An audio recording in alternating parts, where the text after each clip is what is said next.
बिस्मिल्लाहिर्रहमानिर्रहीम। Dear students, कैसे हैं आप? Students, my name is Naveed Naeem. I am your computer science instructor. Students, जैसा कि हम कंप्यूटर साइंस ग्रेड 9 को पढ़ रहे हैं और आज का हमारा जो नेक्स्ट एसएलओ है, बड़ा ही एक इंटरेस्टिंग एसएलओ आज हम पढ़ने जा रहे हैं।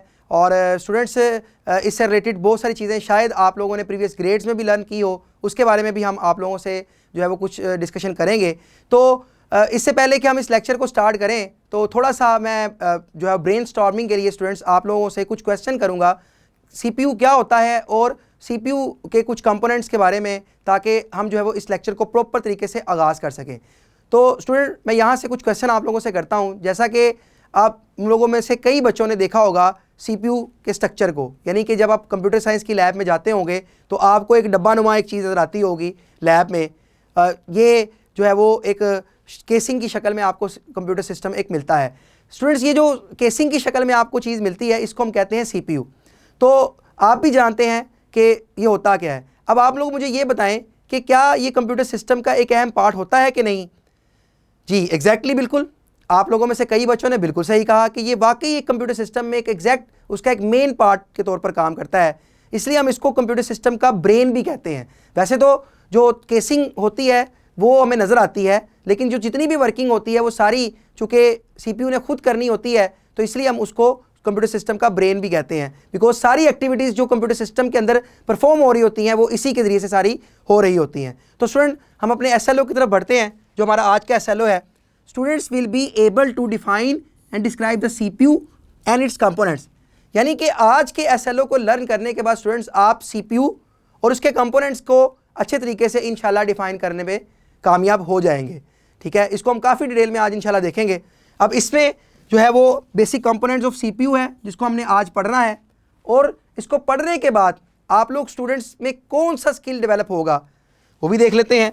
Students will be able to identify key components of the computer system, यानी कि कंप्यूटर सिस्टम के की कंपोनेंट्स को आप रिकॉग्नाइज करने में जो है वो उनकी वर्किंग को पहचानने में आप जो है वो इंशाल्लाह आज के एसएलओ पढ़ने के बाद कामयाब हो जाएंगे। अब ये एसएलओ आपको स्टूडेंट्स आपकी बुक के किस पेज पे मिलेगा आप देख सकते हैं, या आपको आपकी बुक के पेज नंबर 11 पे जो है वो आपको इंशाल्लाह आपको ये एसएलओ मिलेगा। और यहाँ पे क्यूआर का लिंक हमने अटैच किया है जिसमें इस एसएलओ से रिलेटेड आपको वीडियोज़, इसके डिफरेंट रिसोर्सेज भी आपको अटैच मिलेंगे। तो आप जैसे इसको स्कैन करेंगे तो ये सारी चीज़ें आपको इंशाल्लाह ऑनलाइन हमारे यूट्यूब चैनल पर अवेलेबल मिलेंगी। हमारा इस आज के एसएलओ से रिलेटेड जो लेसन प्लान है, टीचर्स काइंडली आप लोगों ने यहाँ पे वीडियो को पॉज करना है और आप अपने इस लेक्चर को है इस लेसन प्लान के अकॉर्डिंग जो है वो स्टार्ट करें, जिससे आप स्टूडेंट्स को डिफरेंट चीज़ों पे जो है उसकी ब्रेनस्टॉर्मिंग के हवाले से लेकर आएँ, ताकि वो प्रीवियस ग्रेड में अगर उन्होंने इस चीज़ के बारे में कुछ लर्न किया है या सीखा है वो आप उनसे पूछें, और आप फर्दर जो है वो इसको जो है वो जो हम एसएलओ आज का पढ़ेंगे उसके बारे में बच्चों को यहाँ पे एक्सप्लेन करें। और ये पूरा हमारा जो है वो लेसन प्लान डिस्क्राइब है कि आप लोगों ने क्या क्या वार्म अप एक्टिविटी में करना है, टॉपिक इंट्रोडक्शन में क्या, और 20 मिनट आपका मेन लेसन डेवलपमेंट के ऊपर होना चाहिए, फिर ग्रुप एक्टिविटी है, एंड पे होमवर्क भी दें स्टूडेंट्स को, एंड सो ऑन। चलें, आज का हम एसएलओ स्टार्ट करते हैं स्टूडेंट्स। जैसा कि आप देख सकते हैं कि यहाँ पे एक आपको पिक्चर नज़र आ रही है सीपीयू एंड इट्स की कंपोनेंट्स की, यानी कि ये डायग्राम आप देख सकते हैं। इस डायग्राम में सीपीयू और उसके की कंपोनेंट्स को डिस्क्राइब किया गया है, दिखाया गया है। ये जो बॉक्स बना है ये एक वो सीपीयू और वो वाली केसिंग है, जिस तरह अभी लेक्चर के आगाज़ में उसका बताया गया था कि एक केसिंग आपको नुमा एक शेप आपको मिलती है। इसके अंदर दो पार्ट आपको नज़र आ रहे हैं, एक कंट्रोल यूनिट और एक आपको ALU। ठीक है, ये क्या पार्ट होते हैं, ये क्या काम करते हैं, आगे चल के वन बाय वन करके हम इनको इंशाल्लाह डिटेल में देखते भी हैं। इसके बिल्कुल नीचे आपको यहाँ पर नज़र आ रहे हैं रजिस्टर्स। ठीक है, ये क्या रोल प्ले करते हैं इसको भी लर्न करते हैं, अभी देखते हैं। और प्राइमरी स्टोरेज, सेकेंडरी स्टोरेज क्या रोल प्ले करती है। और इसके लेफ्ट साइड पे आप देख सकते हैं कि आपको यहाँ पे एक इनपुट डिवाइसेस का बॉक्स बना नज़र आ रहा है, और राइट साइड पे यहाँ पे आउटपुट डिवाइसेस का बॉक्स मिलेगा आपको, और यहाँ पे कम्युनिकेशन डिवाइसेस का बॉक्स आपको नज़र आ रहा है। अब स्टूडेंट, ये जो पूरी डायग्राम मैंने यहाँ पे अभी डिफरेंट किस्म की चीज़ों को सर्कल किया है, इन हर एक कंपोनेंट्स का अपना अपना एक अहम रोल है। मतलब कंट्रोल यूनिट अपना एक रोल अदा करता है, ALU का अपना एक रोल है। इस तरह ही इसके इंटरनली अगर हम देखें प्राइमरी स्टोरेज या मेमोरीज़ की अगर हम बात करें वो अपना रोल अदा करती हैं। इनपुट डिवाइसेस डाटा इनपुट करती हैं, सीपीयू के पास आता है, उसके कंट्रोल यूनिट को के पास जब आता है तो वो उसकी रिस्पॉन्सिबिलिटी होती है उसको रीड करना, उसको लर्न करना, और उसको लर्न करने के बाद, देखने के बाद वो फर्दर बाकी कंपोनेंट्स को क्या करता है, एक्टिव करता है, ताकि वो उसके डाटे को क्या कर सके, फर्दर प्रोसीड कर सके। उनमें से कुछ इंस्ट्रक्शन अगर सीयू के जो है वो आगे एएलयू को फॉरवर्ड करने वाली है तो वो आगे उन इंस्ट्रक्शन को एएलयू को फॉरवर्ड कर देगा, और जैसे ही वो इंस्ट्रक्शन एग्जीक्यूशन के लिए आ जाए मेमोरी में तो वो फर्दर एग्जीक्यूट होने के बाद रजिस्टर के अंदर चली जाती हैं। ये क्या होते हैं, इनको भी वन बाय वन करके हम देखते हैं इन सब चीज़ों को फर्दर। और कम्युनिकेशन डिवाइसेस का काम क्या होता है कि डिफरेंट जो है वो कनेक्टिविटी कंपोनेंट्स की करवाना, ताकि वो डाटे को ट्रांसफ़र करने में क्या हो सके, उनसे हेल्प ली जा सके। और फाइनली जब ये सारी इंटरनल वर्किंग जो है वो सीपीयू के इंटरनली चल रही होती है तो फाइनली जब एक रिजल्ट आता है वो कहाँ पे शो होता है, हमें आउटपुट डिवाइस की मदद से। यानी कि आउटपुट डिवाइसेस का काम क्या होता है कि जो डाटा हम इनपुट देते हैं, ये सारी वर्किंग और फंक्शनैलिटी परफॉर्म होने के बाद, प्रोसेस होने के बाद, वो डाटा में डिस्प्ले करने के लिए आउटपुट डिवाइसेस जो हैं वो हमारी हेल्प करती हैं, और हम आउटपुट डिवाइसेस पे उनको व्यू कर रहे होते हैं। ठीक है, तो स्टूडेंट ये डिफरेंट किस्म के कंपोनेंट्स का अपना अपना एक रोल होता है, ठीक है, जो वो परफॉर्म करते हैं। नेक्स्ट स्लाइड में आप देख सकते हैं कि यहाँ पे कंट्रोल यूनिट के बारे में पहले हम डिटेल में देखते हैं कि कंट्रोल यूनिट क्या होता है और उसका जो मेन पर्पज़ होता है वो क्या होता है। अब स्टूडेंट्स, जो सीपीयू का जो सबसे मेन और जो कोर पार्ट होता है, जो सबसे अहम हम जिसको कह सकते हैं, वो होता है control unit. It acts like a supervisor, यानी कि ये जो कंट्रोल यूनिट होता है ये कंप्यूटर सिस्टम में एक सुपरवाइज़र का रोल प्ले करता है। मतलब कि ये ना सिर्फ खुद काम करता है बल्कि दूसरे कंपोनेंट से काम करवाना भी इसकी रिस्पॉन्सिबिलिटी होती है। यानी कि कोई भी इंस्ट्रक्शन जो इनपुट यूनिट से आ रही हैं वो सारी की सारी जब आती हैं तो सबसे पहले वो आती हैं किसके पास, कंट्रोल यूनिट के पास ही आती हैं। ठीक है, तो कंट्रोल यूनिट ने फिर आगे देखना होता है कि वो इंस्ट्रक्शन वो किस यूनिट को दे उसको जो है वो एग्जीक्यूट करवाने के लिए। तो हर यूनिट की इस पर ड्यूटी लगाई हुई है कि कौन सी इंस्ट्रक्शन किस यूनिट ने कैसे हैंडल करनी है। तो यहाँ पे आप देखें, इसमें आपको स्टेप्स नज़र आ रहे हैं। स्टेप 1 में फैच लिखा गया है, स्टेप 2 में डिकोड लिखा गया है, स्टेप 3 में एग्जीक्यूट, और स्टेप 4 में जो होता है वो मेमोरी में डाटे को स्टोर करने के वाले से लिखा गया है। मतलब कि कोई भी इंस्ट्रक्शन आती है तो उसके 4 उसके साथ चीज़ें चल रही होती हैं। ठीक है, जिसको हम कहते हैं फैच डिकोड एग्जीक्यूट साइकिल। यानी कि सबसे पहले इंस्ट्रक्शन क्या होती है, वो मेमोरी में एग्जीक्यूशन के लिए फैच होगी, फिर उस इंस्ट्रक्शन को क्या किया जाएगा, डिकोड किया जाएगा, और फाइनली वो इंस्ट्रक्शन क्या होगी, एग्जीक्यूट होगी। मतलब कि ये 3 काम फैच, डिकोड और एग्जीक्यूट के हर इंस्ट्रक्शन के साथ होंगे, और जब वो एग्जीक्यूट होगी तो हम उसको फाइनली फ्यूचर में इस्तेमाल करने के लिए क्या कर लेंगे, स्टोर कर लेंगे। तो ये सारे जो फेजेस हैं हर इंस्ट्रक्शन के, पहले इंस्ट्रक्शन फैच होती है, यानी कि पहले इंस्ट्रक्शन जब इनपुट यूनिट से आएगी तो वो फैच होगी, फैच होने के बाद वो मेमोरी के पास चली जाएगी कि भाई एक इंस्ट्रक्शन मेमोरी में एग्जीक्यूशन के लिए आ चुकी है। जैसे ही वो इंस्ट्रक्शन फैच होगी उस इंस्ट्रक्शन को फिर डिकोड किया जाएगा। ठीक है, मतलब उसको अंडरस्टैंड किया जाएगा कि एक्चुअल में उस इंस्ट्रक्शन के साथ करना क्या है सीपीयू ने, और फिर डिकोड करने के बाद फाइनली उसको एग्जीक्यूट किया जाएगा। और जब उसको एग्जीक्यूट सीपीयू कर लेगा, यानी कि करवा कर कौन देगा, अभी इस तरह मैंने बताया सीयू कंट्रोल यूनिट, तो जब उस कंट्रोल यूनिट उसको एग्जीक्यूट करवा देगा तो फाइनली हम उसको क्या कर सकेंगे, स्टोर कर लेंगे फ्यूचर में इस्तेमाल करने के लिए, कि अगर कहीं वो इंस्ट्रक्शन फिर दोबारा आती है मेमोरी में तो उसको दोबारा इन्हीं फेजेस से गुजर कर आगे बढ़ना पड़ेगा। तो ये सारे फैच, डिकोड, एग्जीक्यूट साइकिल ये कौन देखता है, आपका internally main supervisor CU.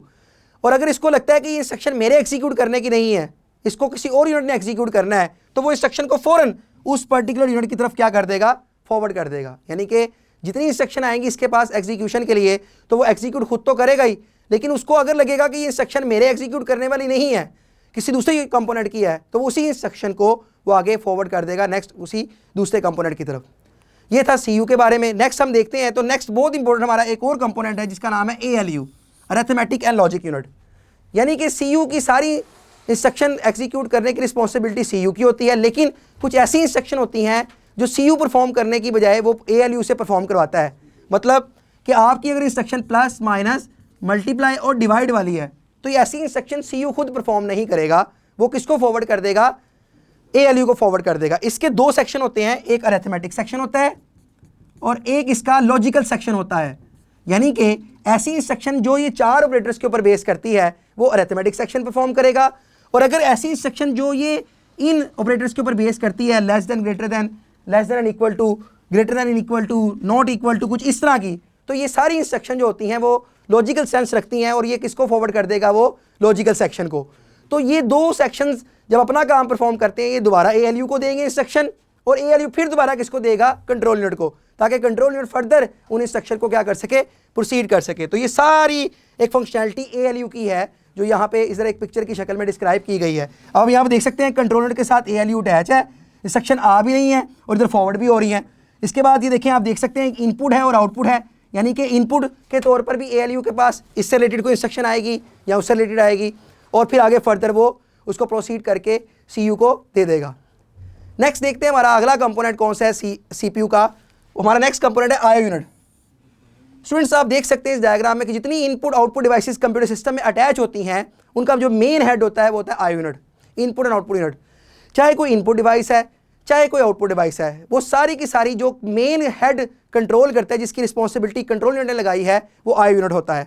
IO unit ने सारी इंस्ट्रक्शन IO यूनिट के पास जो आती हैं इनपुट डिवाइसेस से रिलेटेड और आउटपुट डिवाइसेस के रिलेटेड, ये इसकी रिस्पॉन्सिबिलिटी होती है कि इनपुट डिवाइसेस से परफॉर्म करवाना या आउटपुट डिवाइस से परफॉर्म करवाना। कोई कंपोनेंट काम कर रहा है या नहीं कर रहा, उसको एक सिग्नल जनरेट करना या उसको एक्टिव करना, ये सारी रिस्पॉन्सिबिलिटी इंटरनली जो मेन देखता है वो IO देखता है, इनपुट आउटपुट यूनिट। अब इस डायग्राम में आप देखें इनपुट आउटपुट यूनिट, ये कुछ बसेस, डाटा बस है, कंट्रोल बस है, एड्रेस बस है और मेन मेमोरी यूनिट है आपका। अब देखें CPU ने क्या करना होता है, इनकी कनेक्टिविटी जब हुई होती है इंटरनली, तो ये बसेस डाटे में एक बड़ा अहम रोल प्ले करती हैं। यानी कि डाटा बस डाटे को ट्रांसफ़र करेगी, एड्रेस बस उसके कंपोनेंट का एड्रेस लेके जाएगी, कंट्रोल बस जो होती है वो इन सबको कोऑर्डिनेट करती है, मेन इनकी हेड होती है। जिसमें हमने सबसे पहले स्टार्ट में देखा था कि हमारे पास कुछ कम्युनिकेशन करने के लिए कुछ डिवाइसेस इंटरनली कुछ कंपोनेंट्स को कनेक्ट करने के लिए हमने डिफरेंट जो है इंटरकनेक्शंस यूज़ किए होते हैं। वो इंटरकनेक्शंस इन्हीं बसेस की वजह से हुए होते हैं। अब सारे कंपोनेंट जो अटैच हैं वो इन बसेस की वजह से अटैच है। डाटा आएगा भी इनकी वजह से, डाटा जाएगा भी इनकी वजह से। डाटा मेमोरी की तरफ आ रहा है, मेमोरी से एग्जीक्यूट होकर जा रहा है, इनपुट से आ रहा है, आगे CPU को जो है वो CU को देना है, CU ने फिर आगे मेन मेमोरी को देना है या फिर आगे ALU को फॉरवर्ड करना है या उनसे प्रोसीड डाटा हो जाने के बाद वापस देना है। तो ये सब इन्हीं की वजह से होता है। और ये सब कौन देख रहा है, IO यूनिट, यानी कि इनपुट आउटपुट का मेन हेड जो है वो आपका IO यूनिट होता है। इसीलिए ये इन सबको कोऑर्डिनेट करता है, दोनों को। आगे देखते हैं नेक्स्ट हमारा जो है वो memory unit. Students computer system में CPU के कंपोनेंट्स में बड़ा अहम रोल है, मेमोरी यूनिट का भी। अब जो मेमोरी यूनिट है इसका काम क्या होता है, अब हमारे पास दो किस्म की मेमोरी होती है, प्राइमरी और secondary. Primary memory and secondary memory. Primary memory हमारे पास वो होती है जब हम डाटा कंप्यूटर को देते हैं, तो इंटरनली जब डाटा एग्जीक्यूशन के लिए आता है तो वो आता है हमारे पास एक प्राइमरी मेमोरी, इसको हम रैम कहते हैं, रैंडम एक्सेस मेमोरी। इसको भी फर्दर हम आगे चल के नेक्स्ट SLO में इंशाल्लाह देखेंगे फर्दर डिटेल में, इसकी भी फर्दर टाइप्स होती हैं। और जो सेकेंडरी मेमोरी होती है वो हमारे पास होती है रोम और हार्ड डिस्क की शक्ल में कुछ, और उसके अलावा USB, पेन ड्राइव वगैरह, ये जितनी भी हैं ये सारी हमारे पास सेकेंडरी मेमोरीज हैं। और डाटा हमारा जब परमानेंट स्टोर हमने करना होता है तो हम इनमें से ही जो है वो डिवाइसेस का इस्तेमाल करते हैं। वैसे तो कंप्यूटर सिस्टम में हम इस्तेमाल करते हैं हार्ड डिस्क का, और मोबाइल फ़ोन में हम जो इस्तेमाल करते हैं वो करते हैं रोम का, रीड ओनली मेमोरी का। बिकॉज कंप्यूटर की जो मेमोरी होती है वो थोड़ी ज़्यादा होती है, तो इसलिए वहाँ पे हार्ड डिस्क का जो रोल होता है बड़ा अहम होता है। तो ये जो डिफरेंट मेमोरीज हैं ये दोनों के दोनों हमारे पास मेमोरी यूनिट में आती हैं। और मेमोरी यूनिट का काम क्या होता है, जो डाटा आ रहा है एग्जीक्यूशन के लिए या एग्जीक्यूट होकर जा रहा है या हम उसको परमानेंट स्टोर करवाने के लिए आगे किसी यूनिट की तरफ फॉरवर्ड कर रहे हैं, ये मेमोरी यूनिट में जो मैंने अभी बताया हार्ड डिस्क वगैरह, तो वो आगे फर्दर ये यूनिट ही है मेमोरी यूनिट जो इनको आगे फॉरवर्ड करेगा। आगे देखते हैं स्टूडेंट, तो ये एक आपको पिक्चर नजर आ रही है मदरबोर्ड की। मदरबोर्ड आपके कंप्यूटर सिस्टम में एक बहुत ही एक अहम हार्डवेयर एक पार्ट है। तो इसलिए इसकी अहमियत है क्योंकि जितने भी आपके कंपोनेंट्स अटैच होते हैं वो सारे के सारे मदरबोर्ड के ऊपर अटैच होते हैं। तो CPU का सारा स्ट्रक्चर जो खड़ा है ना वो इस मदरबोर्ड के ऊपर खड़ा है। ये सिलिकॉन का बना होता है और डिफरेंट किस्म के मटेरियल्स के साथ इसको जो है वो डिज़ाइन किया होता है। इसमें डिफरेंट किस्म की स्लॉट आपको नज़र आ रही हैं, जिस तरह ये आपको नज़र आ रही है CMOS बैकअप बैटरी के, ये वाला जो स्लॉट होती है वो CMOS बैकअप बैटरी के लिए यूज़ करते हैं। ये क्या होता है ये भी हम देख लेते हैं। इसको कहते हैं कम्प्लीमेंट्री मेटल ऑक्साइड सेमीकंडक्टर। आपके कंप्यूटर सिस्टम में जो क्लॉक लगी होती है वो जो टाइम जनरेट कर रही है जो आपको नज़र आ रहा है वो सारा इस सेल की वजह से पॉसिबल है। इस तरह PCI स्लॉट होती है, ठीक है, यहाँ पे हम डिफरेंट कार्ड लगाने के लिए यूज़ करते हैं। AGP स्लॉट होती है आपकी ग्राफिक कार्ड के लिए, DRAM मेमोरी स्लॉट है और डिफरेंट किस्म की ये फ़ैन वगैरह की स्लॉट है और बहुत सारी चीज़ें हैं जो सारी मेंशन है आपकी बुक में, लेबल्ड भी हैं इंशाल्लाह जैसे आप इसको पढ़ेंगे। वैसे तो इसके बारे में पता होना चाहिए लेकिन ये स्लॉट्स क्या काम करती हैं फर्दर आगे डिटेल में जब कभी कोई हमारा SLO आएगा इससे रिलेटेड तो हम इंशाल्लाह इसको देखेंगे। फिल वक्त आप लोगों ने ये मदरबोर्ड के बारे में याद रखना है कि ये आपके कंप्यूटर का कोर कंपोनेंट है, जिसके ऊपर सारे कंपोनेंट्स आपके रैम हो, रोम हो, आपकी जितनी मेमोरीज़ हैं, आपका जो भी आपका जो है वो कार्ड वगैरह लगते हैं, ग्राफिक कार्ड लगते हैं, वो सारे इसी के ऊपर अटैच होते हैं और फिर पूरा एक CPU का स्ट्रक्चर आपका जो है वो आपको नज़र आ रहा होता है। और लास्ट पे हमारा आज के SLO में है पावर सप्लाई। कंप्यूटर में पावर सप्लाई यूनिट का भी एक रोल है, यानी कि जो आप फ़ैन वगैरह आप देख रहे हैं अक्सर का जब कंप्यूटर को ऑन करते हैं तो एक आवाज़ सी आती है जो कि फ़ैन की आवाज़ होती है। ये फ़ैन लगाना इसलिए ज़रूरी होता है कि जब कंप्यूटर को हम प्रोसेस करते हैं डिफरेंट चीज़ों को तो वो बहुत जल्दी हीट अप हो जाता है ताकि हम उसको हीट उसकी सिंक कर सकें। तो इसलिए हर कंप्यूटर सिस्टम में, बल्कि इवन दो आपके लैपटॉप्स में और आपके डिफरेंट जगहों पे जो है वो ये फ़ैन वगैरह और इस तरह की चीज़ें आपकी बिल्ट इन आपको मिलती हैं। अब तो लेटेस्ट डिवाइसेस में ये चीज़ बहुत आम हो चुकी है, तो इसमें आपको जो है वो डिवाइसेस इतनी एडवांस लेवल की आ चुकी हैं तो इसकी इंटरनली ये चीज़ों को वो हल्का फुल्का से ही जो है उसको सिंक किया होता है। तो इसमें आप देख सकते हैं ये फ़ैन की ये ड्रा किया पावर सप्लाई पोर्ट इसको हम कहते हैं, ये आप देख सकते हैं। इसके बाद इसको हम वोल्टेज स्विच भी कहते हैं। ये हमारे पास पावर को स्विच और ऑन और ऑफ करने का बटन होता है पावर सप्लाई में, ठीक है। तो स्टूडेंट्स आज के SLO में हमने क्या लर्न किया, हम अपने लेक्चर को कंक्लूड करते हैं। 3 चीज़ें हमने आज के SLO में लर्न की। CPU एंड इट्स की कंपोनेंट्स, CPU क्या होता है, उसके की कंपोनेंट्स कौन कौन से हैं, उसको हमने देखा with the help of diagram. और उसके अलावा हमने देखा मदरबोर्ड को, मदरबोर्ड क्या होता है, और फाइनली हमने देखा पावर सप्लाई यूनिट को, ठीक है। इसमें मेन इंपॉर्टेंट हमारा जो आज का SLO था वो था CPU और उसके कंपोनेंट्स। तो आप लोगों ने स्टूडेंट्स करना कि अच्छे तरीके से अपनी बुक को स्टडी करना है आप, और जो अभी हमने लेक्चर जो है वो आप लोगों ने देखा है इसको आपने यहाँ पे इसको व्यू करना है। इसके लेक्चर के बाद हमने यहाँ पे एक जो है वो सिमुलेशन एक लिंक ऐड किया है। सिंपली आपने करना कि यूट्यूब पे जाएं और इस लिंक को आप जो वहाँ पे कॉपी पेस्ट करें। जैसे ही आप इसको एंटर करेंगे तो आपको एक CPU और इसके कंपोनेंट से रिलेटेड एक सिमुलेटेड वीडियो मिलेगी। इसमें मज़ीद आप CPU और इसके कंपोनेंट्स को जो है वो देख लें, और ताकि आपको फर्दर इसके बारे में जो इन्फॉर्मेशन है वो आप विजुलाइज भी कर लें मज़ीद चीज़ों को, और इनकी चीज़ों को आप रिकॉग्नाइज भी कर लें ताकि आप फर्दर इसको जो है वो मज़ीद अच्छे तरीके से इसको देख सकें। आगे चलते हैं तो इसकी एक एक्टिविटी है, यहाँ पे टीचर्स को से मैं रिक्वेस्ट करूँगा कि वो इस एक्टिविटी को क्लास में करवाएं और स्टूडेंट्स को होमवर्क के तौर पर जो है वो दें ताकि वो इसको सॉल्व कर सकें। उसके बाद हमारे पास एक वर्कशीट है, ठीक है, वो भी इसी SLO से बेस करती है। तो आप लोगों ने करना क्या है, इस वर्कशीट को कैसे परफॉर्म करना है, यहाँ पे डिफरेंट कंपोनेंट्स के नाम लिखे हुए हैं, ठीक है, और यहाँ पे उनके फंक्शंस हैं। अब आपने करना क्या है कि ये कंपोनेंट्स के अगेंस्ट कौन सा फंक्शन परफॉर्म होता है, आप लोगों ने क्या करना है, वीडियो को पॉज करना है, टीचर्स ये प्रिंटेड फॉर्म में क्लास में वर्कशीट डिस्ट्रीब्यूट करें। ये जो कंपोनेंट जो काम करता है, जो हमने आज के SLO में लर्न किया, वो इस बॉक्स में आप लोगों ने इस स्टेटमेंट्स को पढ़ने के बाद उसको आपने लिखना है, मैच करना है, ताकि वो कंपोनेंट को अच्छे तरीके से आप मज़ीद आप जाना जा सके कि आपने कितना उसको लर्न किया। और लास्ट में हमारा क्वेश्चन बैंक है, यहाँ पे आप देख सकते हैं डिफरेंट MCQs हैं और शॉर्ट क्वेश्चन भी हैं और लॉन्ग क्वेश्चन भी हैं। तो स्टूडेंट्स ये मज़ीद इस SLO से रिलेटेड देने का मकसद ये है ताकि जब आपका ये SLO बेस्ड एग्ज़ाम आए तो आपको इतना मटेरियल आपको गैदर होना चाहिए कि आपको जहाँ से मर्ज़ी उस SLO से रिलेटेड क्वेश्चन मिल जाए, आप उसको आसानी से सॉल्व कर सके। तो आप लोगों ने ये भी क्वेश्चन बैंक टीचर्स और पेरेंट्स की मदद से इसको सॉल्व करना है। और लास्ट पे डिफरेंट रिसोर्सेज जो हमने अटैच किए हैं वो आप देख सकते हैं। हमारे पास वर्कशीट है, हमारे पास जो है वो क्वेश्चन बैंक है, क्वेश्चन बैंक के अलावा जो है वो स्किल शीट्स हैं जो हमने अटैच की है, और प्रेजेंटेशन स्लाइड्स आपको अटैच मिलेंगी, और लेसन प्लान। उम्मीद करता हूँ कि स्टूडेंट्स के आपको आज के SLO में जो है वो CPU और उसके जो कंपोनेंट्स हमने पढ़े उसकी समझ लगी होगी। इंशाल्लाह अपने नेक्स्ट SLO में मिलते हैं, तब तक के लिए अल्लाह हाफ़िज़।